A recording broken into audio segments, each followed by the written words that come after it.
Hello everyone. Today we will talk about defining performance and choosing a measurement approach. The concept of performance is broadly defined as encompassing two primary components. A. Behaviors and actions, which are what an employee does, and B.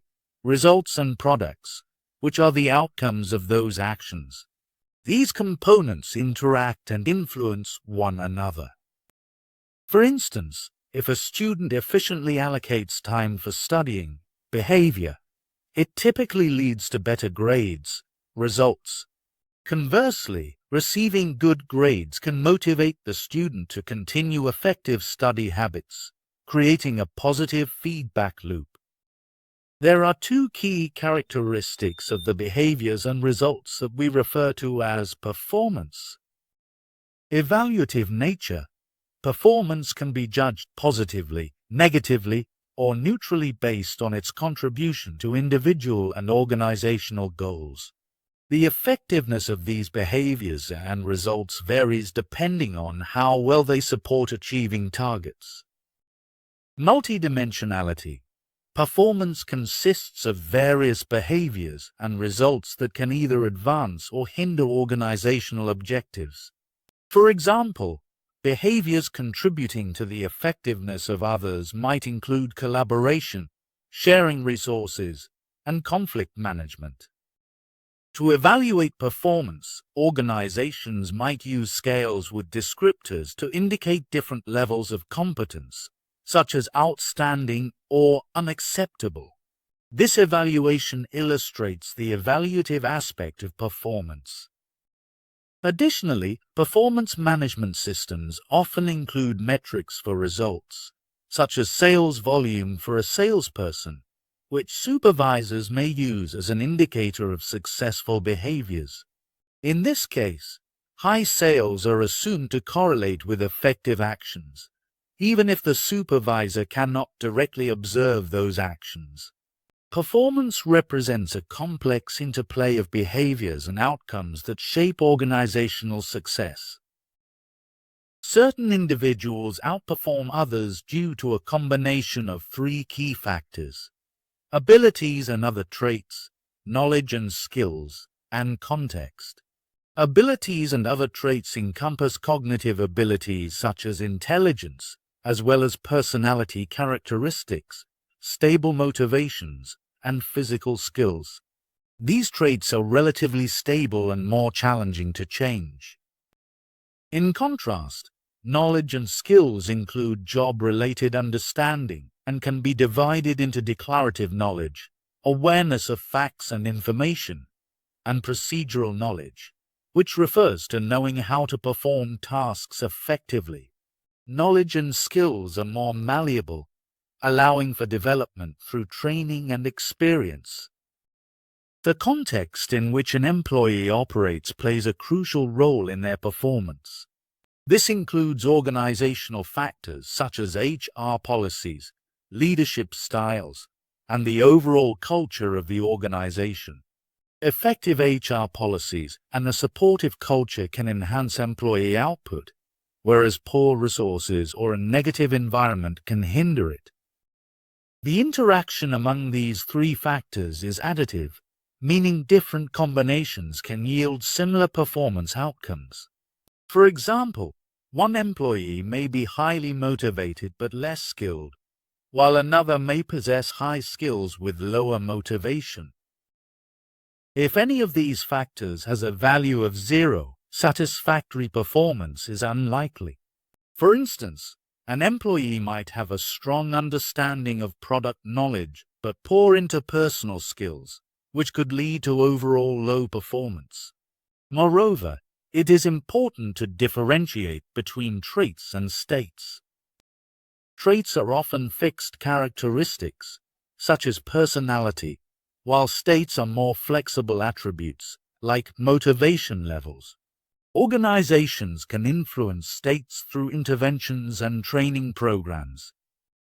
Top performers frequently engage in deliberate practice, a systematic approach focusing on self-improvement. This practice involves setting clear goals, seeking feedback, and continuously refining techniques to enhance individual capabilities. Additionally, the context surrounding performance is influenced by variables such as HR policies that promote training and development, organizational culture that incentivizes excellence, and the timing of evaluations. Performance can also vary based on context. Peak performance observed during evaluation may not represent typical performance levels. Inequities in opportunities can also affect individual performance despite similar abilities and skills. In organizational settings, some employees may have more access to resources and chances to succeed than others, impacting overall performance. Finally, cultural factors, both organizational and national, play a significant role in shaping performance. For example, hierarchical cultures may stifle creativity, while those that encourage innovation might thrive in creative pursuits. The effectiveness of performance management hinges on understanding that performance issues stem from a combination of three factors: abilities and traits, knowledge and skills, and contextual factors. For managers to effectively address and anticipate performance problems, they need to gather information to pinpoint the exact source of the issue.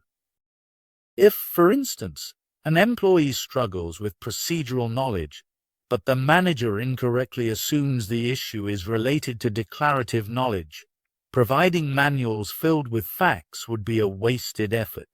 This misallocation of resources can exacerbate performance problems, as evidenced by Jane's situation, where her lack of procedural knowledge was the real culprit behind her poor performance. Additionally, the concept of ownership, particularly highlighted by Jocko Willink, plays a vital role in acknowledging and addressing performance issues.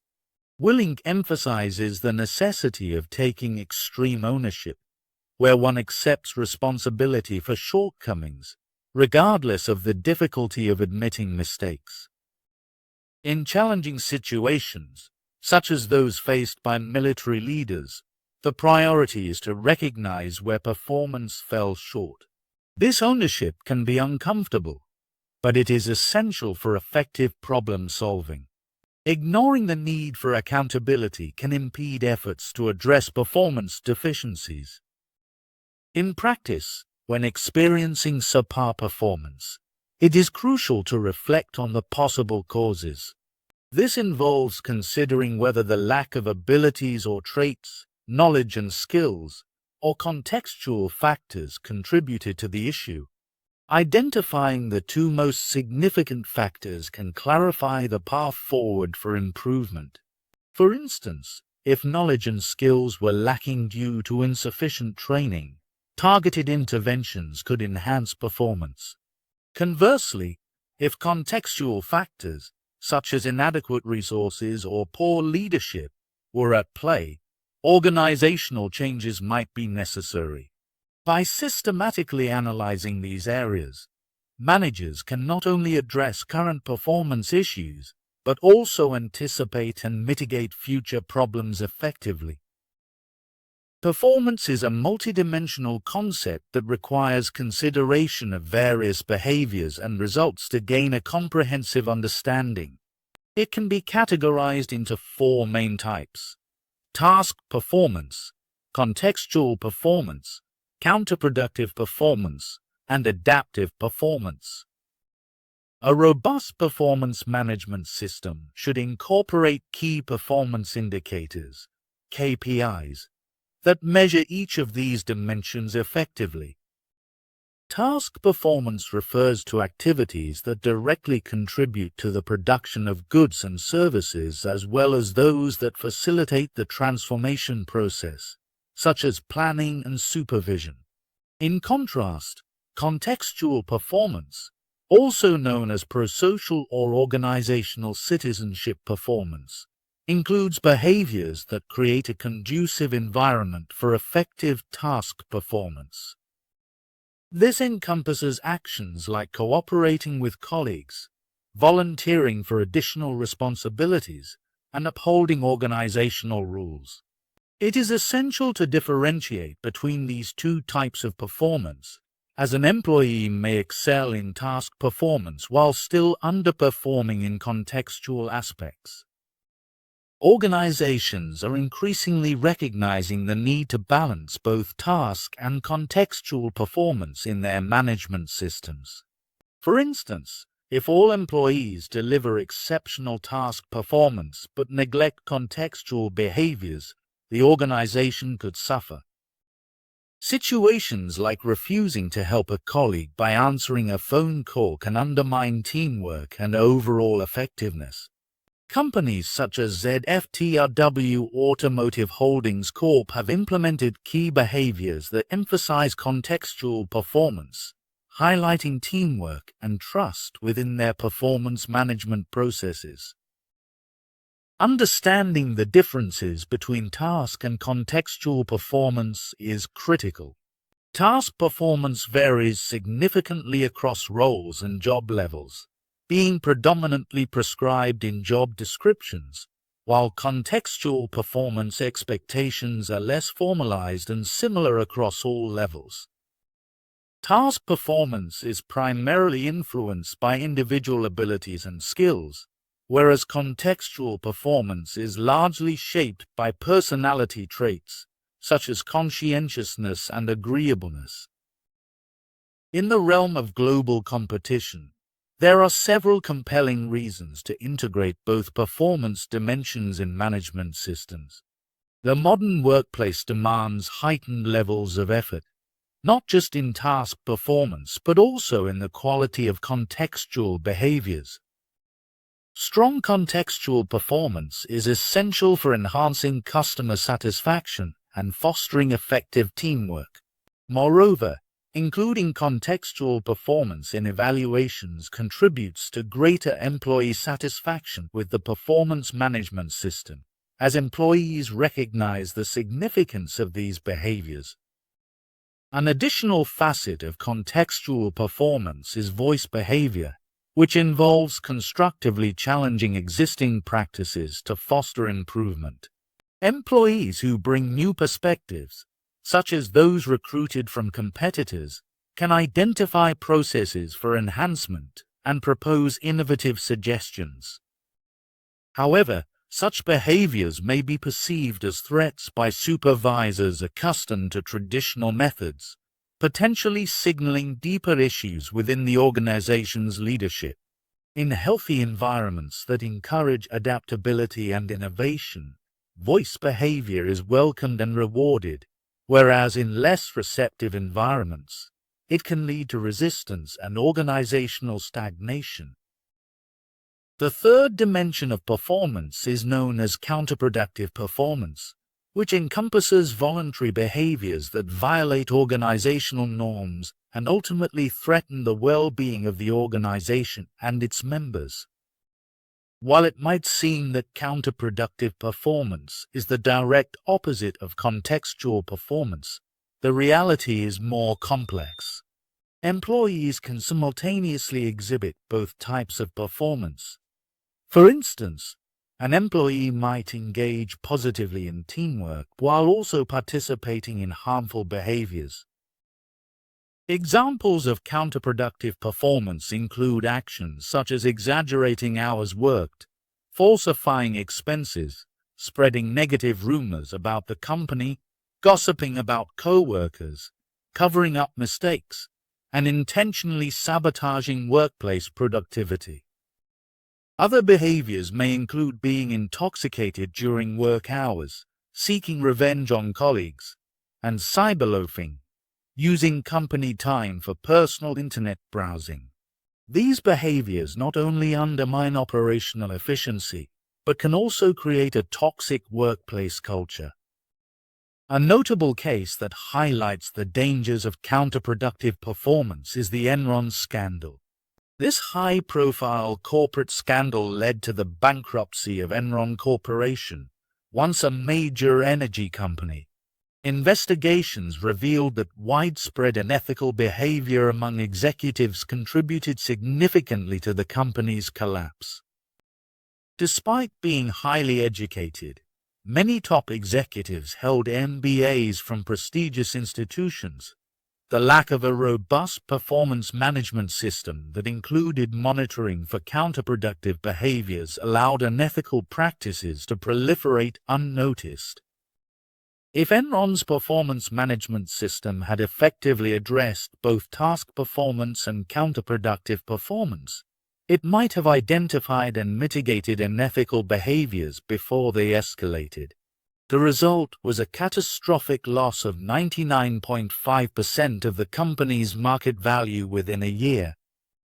This incident prompted Professor Nitin Noria, upon becoming the dean of Harvard Business School after the scandal, to pose a critical question.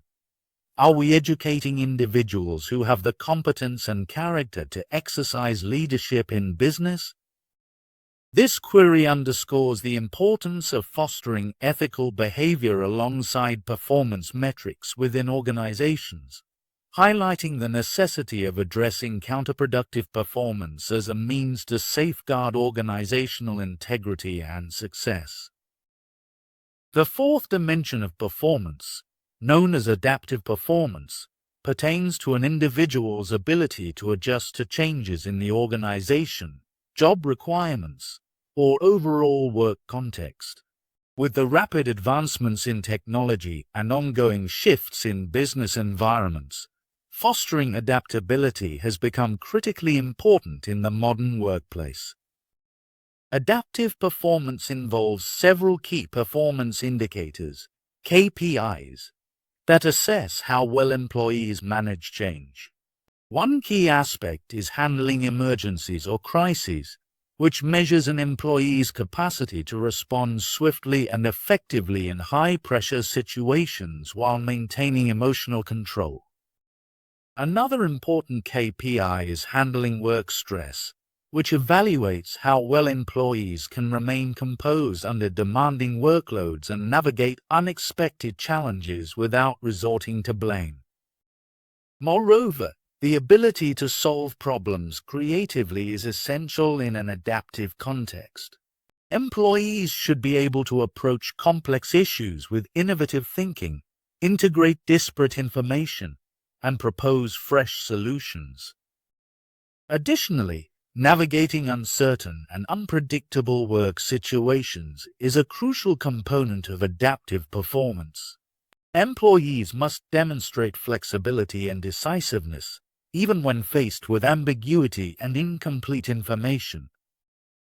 Another KPI focuses on learning new tasks, technologies, and procedures, reflecting an employee's enthusiasm for continuous learning and their ability to stay updated with industry changes. Furthermore, interpersonal adaptability is vital, as employees should be open-minded, receptive to feedback, and capable of building effective relationships with diverse colleagues.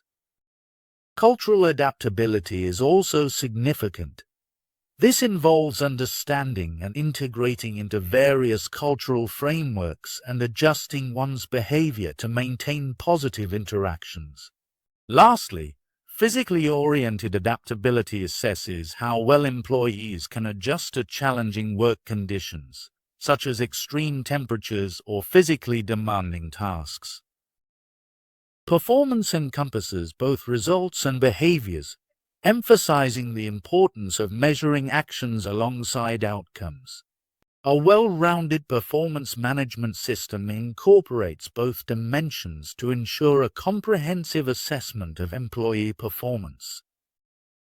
The behavior approach focuses specifically on what employees do in their roles, rather than the results of those actions. This process-oriented perspective is valuable under certain circumstances. For instance, when the connection between behaviors and outcomes is unclear, this approach allows for a better understanding of how tasks are executed. An example of this could be a salesperson who follows all the correct steps but fails to close a deal due to external economic factors. Conversely, a pilot might skip parts of a checklist and still land safely, but this doesn't reflect proper adherence to protocols. Another situation where the behavior approach is beneficial is when desired outcomes are delayed. For long-term projects, such as NASA's Mars exploration rover missions, evaluating behaviors during the project's progress is essential. Given that the final results, successful landings or mission failures, are not immediately evident, focusing on engineers' behaviors throughout the project timeline allows for timely feedback and adjustments. Additionally, this approach is useful when performance outcomes are influenced by external factors beyond an employee's control. For example, if two assembly line workers face different levels of technical support during equipment breakdowns, measuring results alone would misrepresent their actual performance. Both employees might be equally competent, but differences in support could lead to discrepancies in their output. A popular method within the behavior approach, especially for managerial roles, is competency modeling. This involves identifying clusters of knowledge, skills, abilities, and other characteristics, KSAOs, that influence how results are achieved. While competencies themselves are not directly observable, they can be assessed through behavioral indicators. For instance, measuring the competency of leadership can be done by examining a manager's behaviors in mentoring and developing their team. The results approach to performance measurement emphasizes the outcomes produced by employees, rather than the processes or behaviors leading to those outcomes. This bottom-line perspective focuses on tangible results, such as sales figures, account acquisitions, or error rates, which are generally easier to define and measure than the specific behaviors that contribute to those results. Additionally, with the increasing use of employee monitoring systems and data collection, the results approach is seen as cost-effective and objective, making it appealing for many organizations. The results approach is particularly suitable under certain conditions. First, it works well when workers are skilled in necessary behaviors. In these cases, employees understand the specific actions required to achieve desired outcomes. For example, a professional basketball player knows the techniques needed for effective free throw shooting and can be assessed based on their shooting percentage. Second, this approach is appropriate when the connection between behaviors and results is clear. For repetitive tasks, like assembly line work or newspaper delivery, success depends on performing specific actions, such as adhering to a delivery schedule and following an efficient route. If those behaviors are absent, outcomes will inevitably suffer.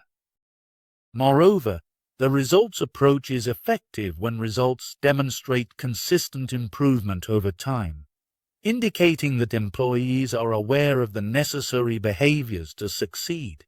In environments where there are multiple ways to achieve job goals, emphasizing results encourages creativity and innovation, allowing employees to explore different methods to reach the desired outcomes.